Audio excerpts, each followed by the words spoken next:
Consider this, in 2011, almost 8 trillion cubic feet of dry natural gas was produced directly from shale gas deposits in the United States. In that year alone, shale gas wells were worth more than $36 billion.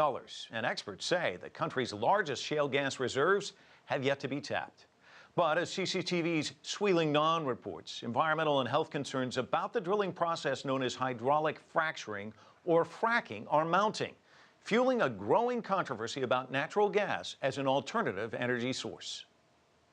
We, it turns out, are the Saudi Arabia of natural gas.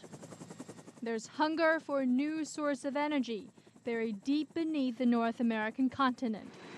It's natural gas trapped in shale rock, known as shale gas.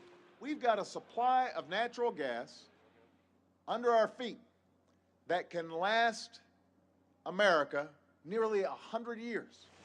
According to the United States Energy Information Administration, the U.S. sits on about 9% of the world's recoverable shale gas. But unlocking this geological wealth is not easy.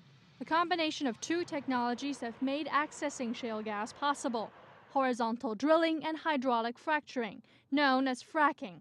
Injecting millions of tons of water, sand, and chemicals into drill holes at high pressure creates fractures in shale rocks.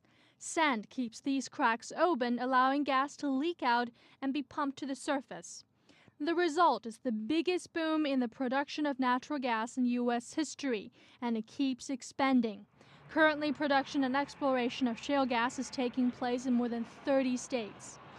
You sign this lease, it gives us the right to drill on your land. A whole lot of money down there. That is true. How much you think? There's no reason your town shouldn't have a state-of-the-art high school. What kind of money are you talking about?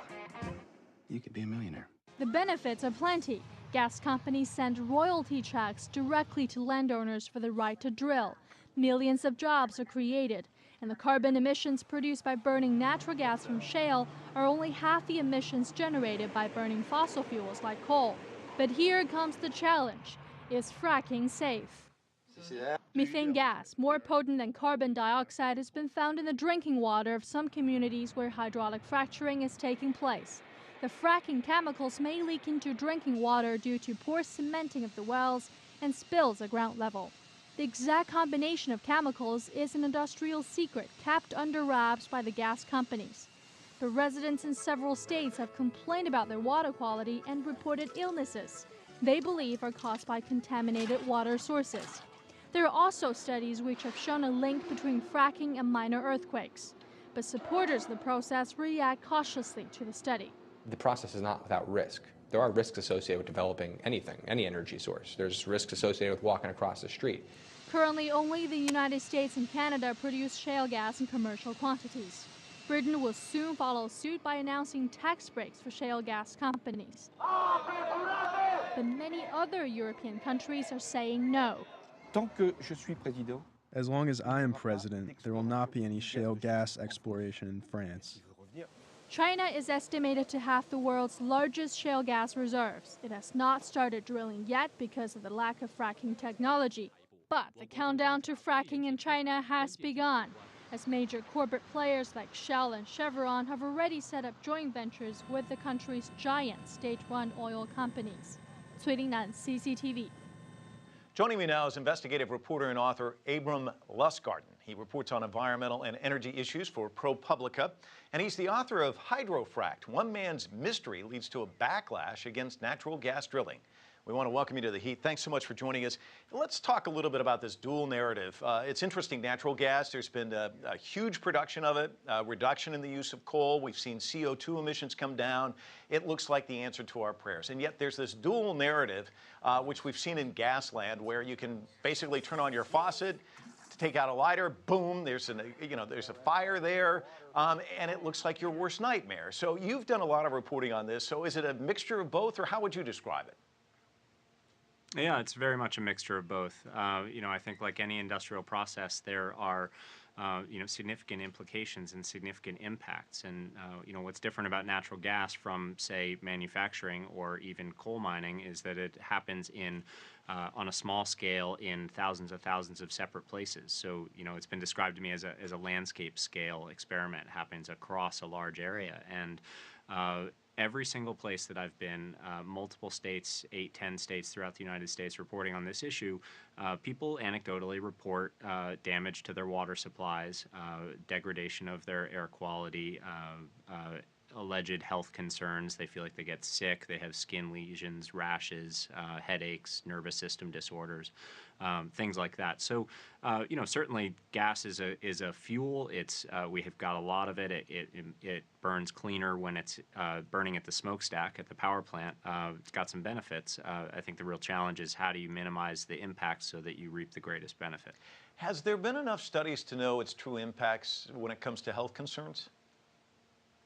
No, not at all. There really haven't been enough studies to know its true impacts with regards to any of the environmental concerns, and health concerns is probably the least known of all.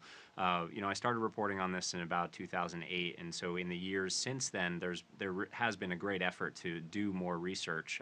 We've now seen about a half dozen studies come out of reputable, peer-reviewed journals, including the National Academy of Sciences in the United States, looking at the environmental impact. So we increasingly have more understanding, but not a complete understanding of what the environmental risks are, whether contaminants can travel underground into drinking water aquifers, for instance. But the health studies, there are a couple health assessments and health registries that have been created, but they're very long-term projects, and not only is there not a lot of data yet with regards to natural gas, but environmental epidemiology is always incredibly difficult. So that's a very tall order. What about the concerns about regulations? Are there enough regulations in place? The Environmental Protection Agency has regulations that apply to processes like hydraulic fracturing. They were written in the 1980s. They were to address the injection of chemicals and contaminants deep underground, specifically to avoid contamination of aquifers. The natural gas industry, the oil industry, both have managed to be exempted from this law. So this idea that regulations are, a very new, something new to bring to the game, or something that the industry doesn't know how to quantify or identify, I find a little bit difficult, because these regulations exist and they may simply need to be applied. I'm sure you're aware of this. George Mitchell just passed away, and he's called the father of fracking. And I was reading the obituary in the Washington Post, which he used to work for, and they said his drilling breakthroughs revolutionized oil and gas exploration from Pennsylvania to Poland and the Yukon Territory to Argentina. It's really kind of an example that the genie's out of the bottle. I mean, China has more shale reserves than the U.S. and Canada combined. You've got a lot of countries that are now looking at these reserves. Is that the greatest concern? Are we going to see the same sort of arguments here in the United States spilling over into other countries, do you believe? Well, I do, unless there's some kind of remedy that's applied, or or the technology advances further. And that's one thing, is this is an industry that has always shown a great aptitude for advancing technology to meet new conditions, whether those are regulations or environmental threats or what have you. But I do, I believe that the reporting that I've seen and done, is accurate, that this drilling can cause problems if not done extremely carefully, and with like a highly rigorous, safety oversight. And if that doesn't exist in other countries, as the drilling expands, then I don't really see a reason, scientifically or geologically speaking, why they wouldn't see the same environmental problems that I've seen in the communities across the United States. John Hofmeister is a former Shale oil president. He's author of, I love the title of this book, Why We Hate Oil Companies, and he's calling for greater transparency as far as the companies are concerned. He says they need to have an honest conversation with the public when it comes to fracking. Do you think that's likely, and do you think that's a good suggestion? Yeah, I do. I know, John, we've talked a little bit about this, and I hear those sentiments from others in the industry now. I think it goes back to this great promise that shale gas, holds around the world, these huge supplies, whether it's in China or Britain or South Africa or the United States, and this realization that all that's essentially at risk. The industry can continue to fight a public relations battle, as it has been now in the United States, or it can take some tangible steps to actually address some of the problems that are increasingly supported by the scientific research that's being done. And the latter, they are now coming to say, is a more sustainable long-term path. Reaching a consensus and a compromise position where maybe there's regulation that all parties involved feel are comfortable in terms of what they achieve in mitigating the risks of drilling, would allow this drilling to go forward in good faith and allow communities and countries and governments to, maybe more enthusiastically embrace its development. And it's not that it would get rid of the resistance, which is kind of what the PR battle has been focused on now, but it might eliminate a lot of the reason for the resistance, which is just a much more fundamental approach. Well, let's talk a little bit more about transparency before we wrap this up. One of the things that people are complaining about is the list of chemicals used, that's secretive.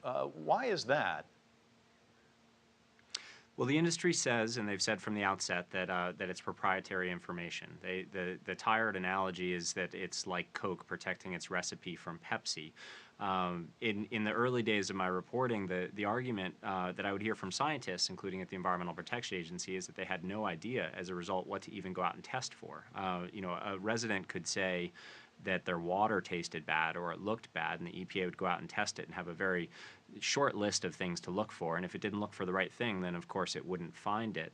The transparency around the release of information around chemicals, naming the chemicals, it's been a tough argument for the industry to make from the beginning. And so a couple of years ago, they created a website called Frack Focus, which is a voluntary disclosure site. And that, plus a handful of states that now require disclosure of those chemicals, has improved that transparency quite a bit. We know volumes more now than we did 5 years ago about what chemicals are used in hydraulic fracturing. The catch is that they're still not releasing everything.